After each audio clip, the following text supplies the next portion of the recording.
मैं मोहर सिंह मीणा, कमला Modi girls college नीम का थाना, बीए पार्ट सेकेंड मुगल प्रशासन भाग 2 में मुगलकालीन उच्च अधिकारी और मुगल राज्य प्रशासन के बारे में चर्चा करेंगे। मुगलकालीन जो उच्च अधिकारी थे केंद्रीय प्रशासन के, वो निम्न थे मुख्य रूप से। एक तो मीर आतिश ये शाही तोपखाने का प्रधान था। ये मंत्रिपरिषद नहीं होता था, इसकी सिफारिश महत्वपूर्ण नगरों में केंद्र द्वारा कोतवाल की नियुक्ति में होती थी। दूसरा अधिकारी होता था साइफ तोजीह, ये सैनिक लेखा अधिकारी होता था, सैनिक लेखा जोखा रखता था। तीसरा दीवान ये तन, ये महत्वपूर्ण अधिकारी था जो वेतन और जागीरों से संबंधित कार्य को देखता था। दरोगा या डाक चौकी एक गुप्तचर विभाग को देखता था। मीर ये अर्ज, ये बादशाह के पास भेजे जाने वाले आवेदन पत्रों का प्रभारी होता था। मीर ये बहर, ये जल सेना का प्रधान होता था, इसका मुख्य कार्य शाही नौकाओं की देखभाल करना था। मीर ये तोजक या मीर तूजक, ये धर्मानुष्ठान का अधिकारी था, इसका कार्य धार्मिक उत्सवों का प्रबंध करना था। मीर ए वर, ये वन विभाग का अधीक्षक था। नाजिर ए बयूतात, ये शाही कारखानों का अधीक्षक होता था। वाक्या नवीश, ये समाचार लेखक होता था जो राज्य के सारे समाचारों से केंद्र को अवगत कराता था। खुफिया नवीस, ये गुप्त पत्र लेखक होता था जो गुप्त रूप से केंद्र को महत्वपूर्ण खबरें देता था। परवानची, ये ऐसी आज्ञाओं को लिखने वाला जिस पर सम्राट की मोहर की आवश्यकता नहीं पड़ती थी, वो परवानची था। हरकारा, ये जासूस और संदेश वाहक दोनों होता था। स्वनिधि निगार, ये समाचार लेखक होता था। वित्त कची, ये अकबर ने अपने शासनकाल के 19वें वर्ष दरबार की सभी घटनाओं और खबरों को लिखने के लिए इनकी नियुक्ति की थी। इसके अतिरिक्त ये प्रांतों की भूमि और लगान संबंधी कागजात तैयार करता था। यह अमल गुजार के अधीन कार्य करता था। मुशरिफ, ये राज्य द्वारा आय व्यय के लेखा जोखा की जांच करता था। मुस्तफ़ी, ये मुशरिफ द्वारा तैयार आय व्यय के लेखा जोखा की जांच करता था। आमिल, यह अकबर ने अपने शासनकाल के 18वें वर्ष में गुजरात, बिहार और बंगाल को छोड़कर संपूर्ण उत्तर भारत में 1 करोड़ दाम आय वाले प्रगणों की मालगुजारी वसूलने के लिए नियुक्त किया, जिसे जनसाधारण में करोड़ी कहा जाता था। मसूदी, ये बंदरगाहों के प्रशासन की देखभाल करता था। ये मुख्य उच्च अधिकारी थे। अब देखें मुगलकालीन प्रांतीय शासन व्यवस्था कैसी थी, तो इसके बारे में देखें प्रांतीय शासन व्यवस्था के बारे में। तो मुगलकालीन जो प्रांतीय शासन व्यवस्था थी वो केंद्रीय शासन का प्रतिरूप थी। प्रशासन की दृष्टि मुगल साम्राज्य को सूबों में, प्रांतों में बांटा हुआ था। प्रांतों को, सूबों को सरकारों में अर्थात जिलों में, सरकार अर्थात जिलों को परगनों महलों में तथा परगनों को गांवों में बांटा गया था। मुगल जो प्रशासन था प्रांतीय, ये बाबर हुमायूं के शासनकाल में विकसित हुआ था। उसमें सूबों की जगह जिले, सरकारों को ज़्यादा ध्यान दिया जाता। शेरशाह ने भी सरकारों को ही विकसित किया, लेकिन अकबर ने प्रांतीय शासन के लिए एक नया विस्तृत आधार प्रस्तुत किया। सर्वप्रथम अकबर ने 1580 में अपने संपूर्ण साम्राज्य को 12 सूबों में बांटा। बाद में जब अपने जीवन के अंतिम काल में अकबर ने बरार, खानदेश व अहमदनगर को जीत लिया, तब उनको सूबों को उसने 15 भागों में बांट दिया। अबुल फजल ने आईन अकबरी में 12 मुगल सूबों का वर्णन किया है। जहांगीर ने कांगड़ा विजय करके उसे लाहौर सूबे में मिला दिया, जो पहले से एक सूबा था, इसलिए उसके समय सूबों की संख्या 15 ही रही। शाहजहां ने कश्मीर, ठट्टा और उड़ीसा, जो अकबर के समय क्रमशः लाहौर, मुल्तान, बंगाल के सूबों में सम्मिलित थे, स्वतंत्र सूबे बना दिए, इसलिए सूबों की संख्या 18 हो गई। यानी शाहजहां ने 3 नए जोड़ दिए, कश्मीर, ठट्टा और उड़ीसा। ये तीनों पहले लाहौर, कश्मीर लाहौर में शामिल था, ठट्टा मुल्तान में शामिल था, उड़ीसा बंगाल में शामिल था। इसको तीनों को स्वतंत्र और अलग सूबे शाहजहां ने बनाए। शाहजहां ने 1633 ईस्वी में अहमदनगर को पूर्णतः जीतकर साम्राज्य में मिला लिया, किंतु उससे कोई नया सूबा नहीं बनाया, क्योंकि अकबर के काल में अहमदनगर एक सूबा बन चुका था। औरंगजेब द्वारा बीजापुर 1686 एवं गोलकुंडा 1687 को जीतकर साम्राज्य में लाने से सूबों की संख्या बढ़कर 20 हो गई। औरंगजेब की समय 20 थी। सूबों का जो प्रशासन था वो सूबेदार देखता था। अकबर के काल में प्रांतीय प्रशासन के प्रमुख अधिकारी को सरकारी तौर पर सिपा सालार गवर्नर कहा जाता था। उसके उत्तराधिकारियों के समय में नाजिम या सूबा साहिब कहा जाने लगा, परंतु जनसाधारण में वे सूबेदार, सूबा साहिब, केवल सूबा के नाम से जाना जाता था। सूबेदार के सूबे के संपूर्ण सैनिक एवं असैनिक अधिकारी प्राप्त थे। सूबेदार का स्थानांतरण आवश्यकता पड़ने पर ही होता रहता था। 1586 ईस्वी में अकबर ने सूबों के नया परिवर्तन करते हुए एक नया दीवान पद सर्जित कर दिया, जो सूबेदार की शक्ति पर नियंत्रण रखता था। सूबेदार गवर्नर को किसी भी जागीरदार या अधिकारी को अपनी स्पष्ट आज्ञा का उल्लंघन करने पर उसे दंडित करने का अधिकार था, किंतु वह केंद्र से सीधा संबंध रखने वाले किसी भी शहजादे को दंडित नहीं कर सकता था।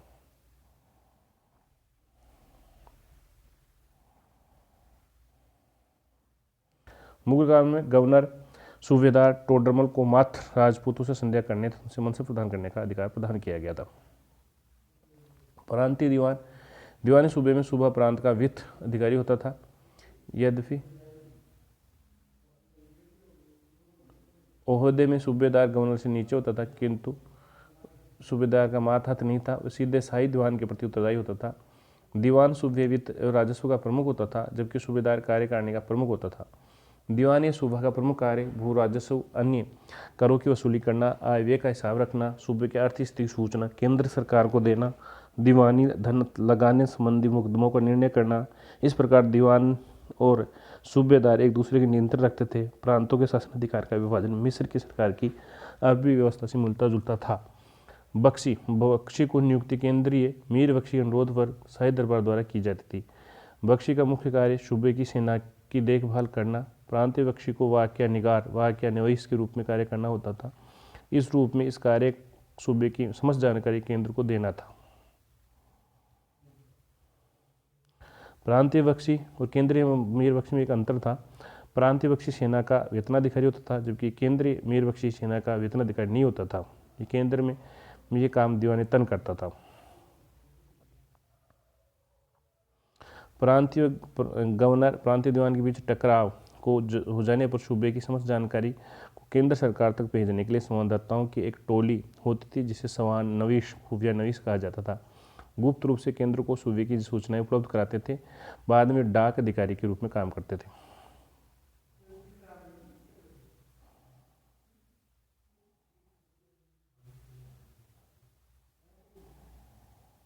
प्रांतीय सदर एवं प्रांतीय काजी का पद कभी एक ही व्यक्ति को दिया जाता था। अतएव सदर की दृष्टि से वे प्रजा के नैतिक चरित्र, इस्लाम धर्म के कानूनों पालन की व्यवस्था करता था। काजी की दृष्टि से न्याय करता था। प्रांतीय सदर अनुदानों में उत्तराधिकारी या अन्य विवाद उठने पर उसका निपटारा भी करता था। मीर अदल भी कहा जाता था। कोतवाल सूबे की राजधानी तथा बड़े नगरों में कानून व्यवस्था देखता था। सरकार जिले का शासन मुगल काल में जिले फौजदार, आमील, कोतवाल, काजी महत्वपूर्ण अधिकारी होते थे। फौजदार इस मुगल काल में सरकार का मुख्य प्रशासक फौजदार होता था। इसका मुख्य कार्य सरकार में कानून व्यवस्था बनाए रखना तथा चोर लुटेरों से जनता की रक्षा करना। इसके अतिरिक्त उसे राजस्व उगाही में अमल गुजारी की सहायता करनी पड़ती थी। शेरशाह के समय मुंसिफ या मुंसिफान कहा जाता था, जो फरगनों की मालगुजारी, कर्मचारियों के कार्यों का निरीक्षण करता था। मुगल बादशाहों के समय में फौजदारों को न्यायिक अधिकार भी दिए जाते थे। औरंगजेब की मृत्यु के बाद लगभग फौजदारों का पद वंशानुगत हो गया था। अमलगुजार आमील या अमलगुजार सरकार का वित्त अधिकारी होता था। उसका कार्य लगान वसूल करना तथा कृषि एवं किसानों दोनों देखभाल करना था। वह खालिसा भूमि का राजस्व भी एकत्रित करता था। इसके अतिरिक्त वह कोतवाल के न्यायिक कार्यों का भी कानूनी सुरक्षा व्यवस्था, सफाई व्यवस्था जैसे कार्यों को देखता था। वित्त कच्ची अमलगुजार के अधीन लिपिक होता था। उसे भूमि और लगान संबंधी कागजात तैयार करना होता था, जिसके आधार पर अमलगुजार लगान वसूल करता था। कोतवाल की नियुक्ति मीरातीस की सिफारिश पर केंद्र सरकार द्वारा की जाती थी। उसका मुख्य कार्य नगर में शांति सुरक्षा स्थापित करना था। कोतवाल की कचहरी को चबूतरा कहा जाता था। वह शहर के विवादों से संबंधित न्यायिक कार्य करता था। वह नगर में घटने वाली समस्त घटनाओं के प्रति उत्तरदायी होता था। खजानदार सरकार जिले का खजांची होता था, जिसका मुख्य कार्य सरकारी खजाने की सुरक्षा करना था। अमलगुजार के अधीन रहता था। काजी ये सरकार की नियुक्ति काजी सूबा की संस्तुति पर सुदूर द्वारा की जाती थी। न्यायिक अधिकारी का कार्य करने के कारण काजी को शरीयत पनाह की उपाधि दी जाती। औरंगजेब के शासनकाल में काजी जजिया जकात करों की वसूली के लिए उत्तरदायी था।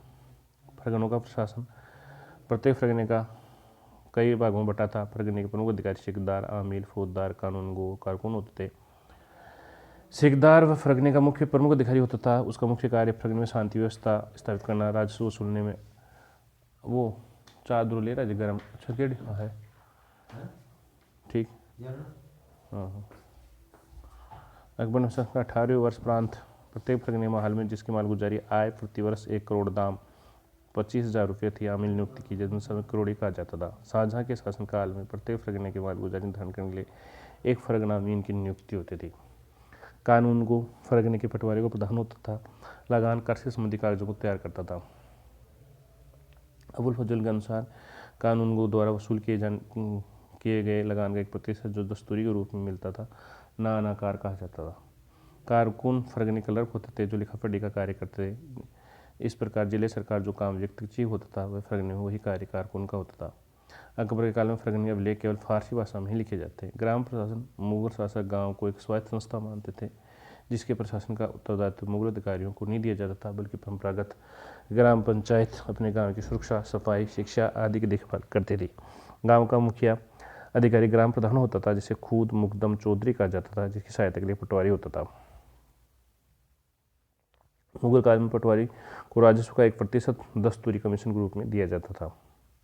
मुगल काल में फरगने के अंतर्गत आने वाले गांवों को मावधा या दीह कहा जाता था। मावधा या दीह अंतर्गत आने वाली छोटी छोटी बस्तियों को नागला कहा जाता था। शाहजहाँ के शासनकाल में फरगना सरकारों के बीच एक इकाई का निर्माण किया गया जिसे चकला कहा जाता था, जिसके अंतर्गत कुछ फरगने आते थे। मुगल काल में बंदरगाह प्रशासन की देखभाल मुसद्दी नामक अधिकारी करता था। मुगल काल में कारखानों की सरकारी अधिकारी होते थे। इसके प्रशासन के लिए दीवाने बयूतयात नामक एक विभाग स्थापित किया गया। इसका प्रमुख दीवाने बयूतयात होता था। मुगलकालीन कारखानों में बनने वाली वस्तुओं में खिलियत विशेष उल्लेखनीय है, जो खिलत के सामान की पोषक होती थी, जिसे बाद से विशेष अवसर विशेष व्यक्ति को प्रदान करता था। मुगल काल में पहली बार तोपा का प्रयोग बाबर ने भेरा के किले का आक्रमण 1519 ईस्वी के दौरान किया था। दक्षिण भारत में पहली बार तोपा का प्रयोग विजयनगर के शासक बुक्का राय ने 1367 ईस्वी में बहमनी के विरुद्ध किया था। मुगलकालीन सूबों की संख्या आईने अकबरी के अनुसार अकबर के समय 12 थी। अकबर के समय अंतिम 15 थी। बरार खान देश को मिलने से दक्षिण जहांगीर के समय 15 ही रही। शाहजहाँ के समय 18 हो गई। औरंगजेब के समय 20 हो गई। फिर बीजापुर गोलकुंडा जीतने पर 21 हो गई। औरंगजेब ने सूबों की संख्या 20, इसका उल्लेख हरिश्चंद्र वर्मा LP शर्मा ने किया, किंतु दत्ता राय चौधरी मजूमदार BK अग्निहोत्री ने सूबों की संख्या 10 सूबे उत्तर भारत में, 16 सूबे दक्षिण भारत में, 1 सूबा अफगानिस्तान में था। उत्तर भारत के 14, दक्षिण भारत के 6, 20 और एक अफगानिस्तान के 21 सूबा। अकबर में 4 मंत्री परिषद होती थी: वकील, दीवाने वजीर, मीर बख्शी, सदर सुदूर।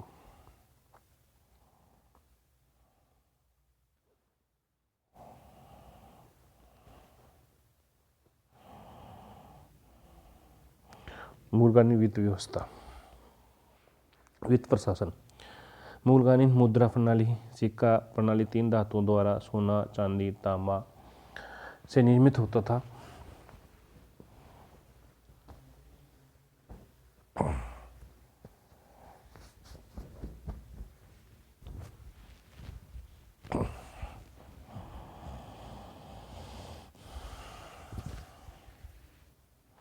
बाबर ने चांदी के सिक्कों पर एक तरफा कलमा और 4 खलीफों का नाम, दूसरे ओर बाबर का नाम उपाधि अंकित की। बाबर ने काबुली चांदी में शाहरुख का तथा कंधार में बाबरी नाम का सिक्का चलाया।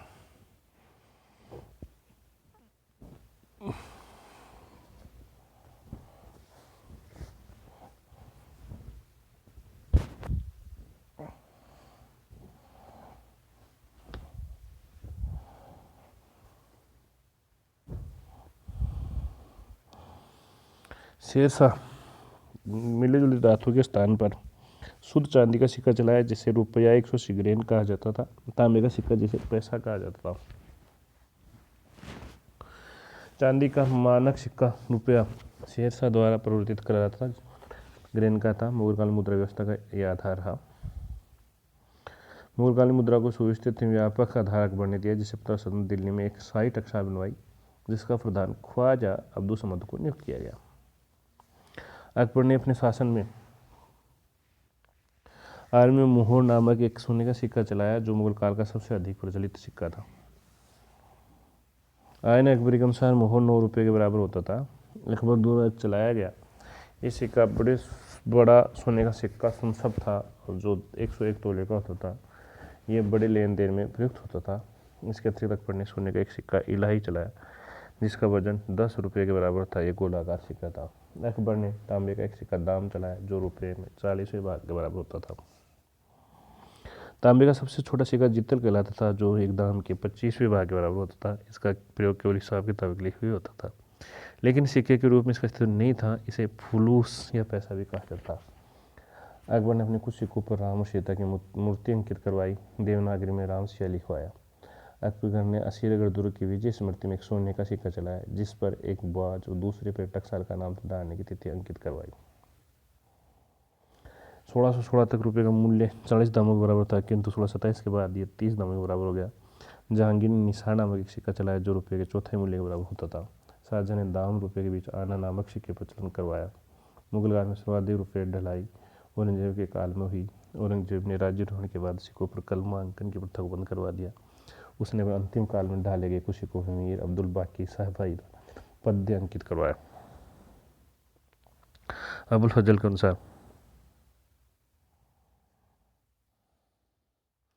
1575 में सोने के सिक्कों को डालने के लिए 4 टकसालें, चांदी के सिक्के डालने के लिए 14 टकसालें, तांबे के सिक्के के लिए 42 टकसालें थी। मुगल काल टकसाल के अधिकारी को दरोगा कहा जाता था। जहांगीर ने कुछ सिक्कों पर अपना और नूरजहां के दोनों का नाम एक साथ अंकित करवाया, जबकि कुछ सिक्कों पर उसकी आकृति हाथ में शराब का प्याला लिए अंकित हुई। माप तोल के पैमाने पर अकबर के शासन रूढ़ होने से पूर्व उत्तर भारत में नाप के लिए सिकंदरी गज 39 अंगुल तथा 23 अंश था प्रचलित, किंतु अकबर के काल में इसका स्थान इलाही गज 41 अंक 33 अंक ने ले लिया।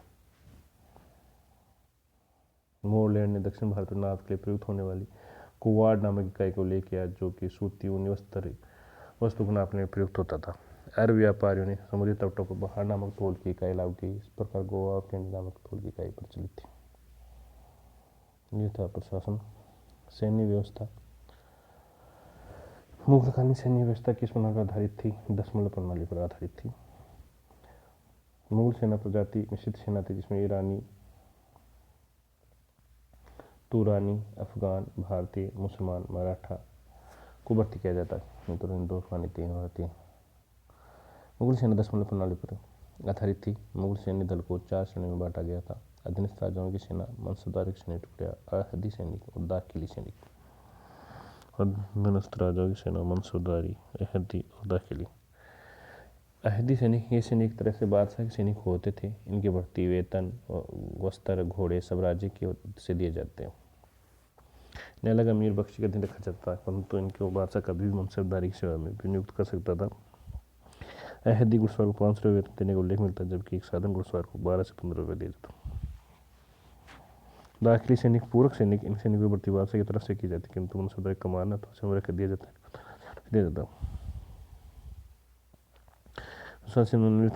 पैदल सेना। मुगल सेना सबसे बड़ी शाखा थी। मुगलों की पैदल सेना 2 प्रकार के सैनिक होते थे: अहसाम सैनिक, इनमें बंदूकची, शमशीरबाज, तलवारबाज थे जो तीर कमान, भाला, तलवार और कटार आदि हथियारों का प्रयोग करते थे। सहबंदी, ये सैनिक बेकार बेरोजगार लोगों से लिए जाते थे जो माल गुजर वसूल करने में मदद करते।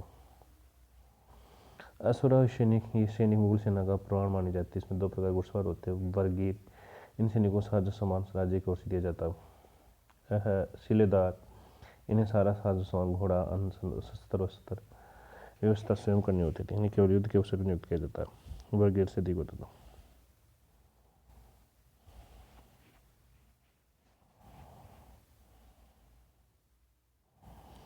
इन दोनों में कुछ अन्य घुड़सवार होते थे: 2 अश्वा व घुड़सवार जिसके पास 2 घोड़े होते थे, 6 अश्वा व घुड़सवार जिसके पास 3 घोड़े होते थे, यक अश्वा जिसके पास 1 घोड़ा होता था, निम्न अश्वा 2 घुड़सवार के बीच में 1 घोड़ा होता था।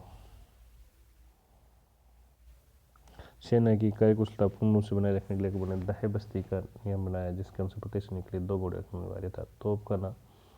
मुगल तोपखाने का शिलान्यास फारसी तावची उस्ताद अली मुस्तफा खान के नेतृत्व में बाबर के समय हुआ। बाद में उस्ताद कबीर हुसैनी से सफल नेतृत्व प्रदान किया।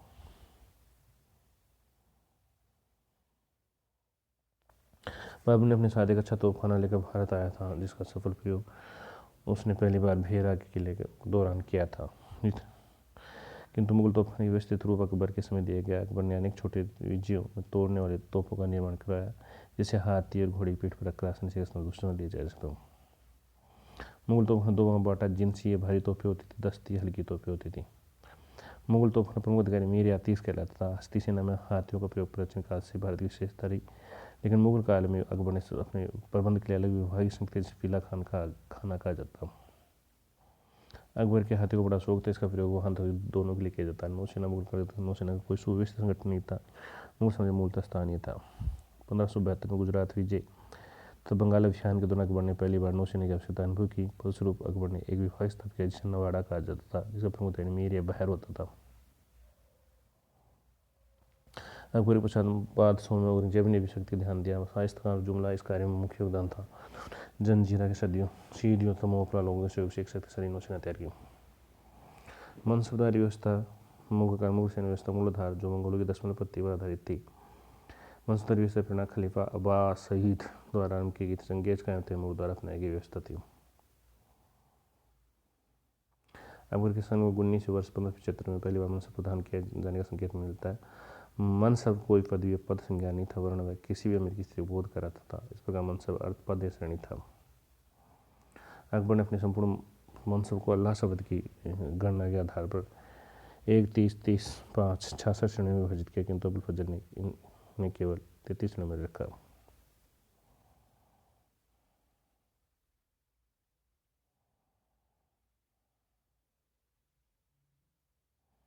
अकबर ने अपने अंतिम जीवन में मनसबदारी व्यवस्था में जात व सवार नामक द्वैध मनसब प्रथा को आरंभ किया। जात शब्द से व्यक्ति वेतन पद की स्थिति का बोध होता था, जबकि स्वार शब्द से घुड़सवार के दस्ते संख्या का बोध होता। अकबर के समय सबसे छोटा मनसब 10 था, सबसे बड़ा 10,000 था, जो कलम 12,000 हो गया। 5,000 के ऊपर मनसब केवल शहजादों तथा राजवंश के लोगों के लिए सुरक्षित होते थे। बाद में अकबर ने मिर्जा अजीज को मान सिंह को 7,000 मनसब दिया। जहांगीर शाहजहां के काल में शाहजहां को 8,000 मनसब तथा शहजादों को 40,000 के मनसब दिए जाते। उत्तर मुगलों में 50,000 मनसब निवास में बांटा गया था। 10 से 500 के बीच मनसबदार, 500 जात से किंतु 25,000 से कम अमीर, 25,000 से अधिक अमीर या उम्दा। सबसे उच्च श्रेणी की उपाधि खाने जमा की थी। इसके पश्चात खाना के दोनों पद सामान्य एक व्यक्ति को दिया जाता। मुगल काल में जो सरकारी विभाग कार्यरत थे मनसबदार नहीं थे, उन रोजिंदार कहलाते थे। इन्हें दैनिक वेतन दिया जाता। मनसबदारों को नगद व जागीर के रूप में वेतन मिलता था, किंतु जागीर से केवल राजस्व प्राप्ति का ही अधिकार होता, भूमि प्रशासन अधिकार नहीं। वेतन का निर्धारण सामान्यतः 4 महीने से कम से अधिक होती रखा जाता। आरंभ में मनसबदारी को 240 रुपये प्रति वर्ष वेतन मिलता था, किंतु जहांगीर काल से 2,400 रुपये कर दिया गया। तब रुपये का निम्नलिखित से जागीर को मिली जाती। शाहजहां के शासनकाल में परिवर्तन हुआ। मनसबदारों के सवार पद से निर्दिष्ट संख्या के अनुपात में भारी कमी आई। मनसब आनुवंशिक नहीं होता। मनसबदार की मृत्यु या पदोन्नति के बाद स्वतः समाप्त हो जाता है। सवार पद के आधार 5,000 मनसब श्रेणी में विभाजित किया। प्रथम श्रेणी के मनसबदार को जात पद बराबर होते थे। मनसबदार अपने जात पद से कुछ कम आधे घुड़सवार के निर्माण। तृतीय श्रेणी के मनसबदार अपने जात पद से आधे से कम। अंतिम वर्षों में हासिली वास्तविक आय जमा निर्धारित लगान अंतर को कम करने के लिए मानसिक अनुपात 6 या 3 जागीर की व्यवस्था की। शाहजहां ने जागीर की वास्तविक वसूली के आधार पर महान जागीरी, सीमा जागीरी की व्यवस्था था। वसूली की 50% होती थी। अकबर शासनकाल के 18वें और 1574 में दाग तथा सीहा चेहरा प्रथा को चलाया। यद्यपि वह प्रथा अलाउद्दीन बलबंता शेर था इसमें प्रचलित थी, किंतु उसमें केवल दाग निशान लगाया जाता। अकबर की दाग प्रथा को नया रूप दिया। उसके समय 2 दाग निशान लगाए जाने लगे, एक शाही दाग, दूसरा मनसबदार का दाग, इसलिए मुहाली नाम दिया। एक ऐसी प्रथा चलाई जिसके बिना जात पद के बजाय मनसब अधिक क्षण रखने को कहा जाता था। 2 अश्व मनसबदार अपने सवार पद के 2 गुने रखे जाते। अश्व मनसबदार अपने सवार पद के 3 गुने रखने पड़ते थे। और यह कैसे उसमें एक घोड़ा रखना था। अकबर के शासनकाल का नियम था, किसी भी मनसबदार सवार पद पर उसके जात पद से अधिक नहीं हो सकता। शासक जिन मनसबदार अपनी नियुक्ति स्तंभ जारी मिलती थी वह अपने सवार मनसब को 1/3 घुड़सवार सैनिक तीन स्तंभ से बाहर जाते 1/4 तथा भारत से बाहर तथा पश्चिम प्रांत 1/5। और इंजीनियर शासनकाल में किसी भी मनसबदार को किसी भी महत्वपूर्ण पद फौजदार निकलदार पर नियुक्त किया जाता था। उसके महत्वपूर्ण अभियान पर उसके संस्मरण पद के अतिरिक्त वेतन वृद्धि का एक और माध्यम निकाला जिसे मसरूत कहा जाता।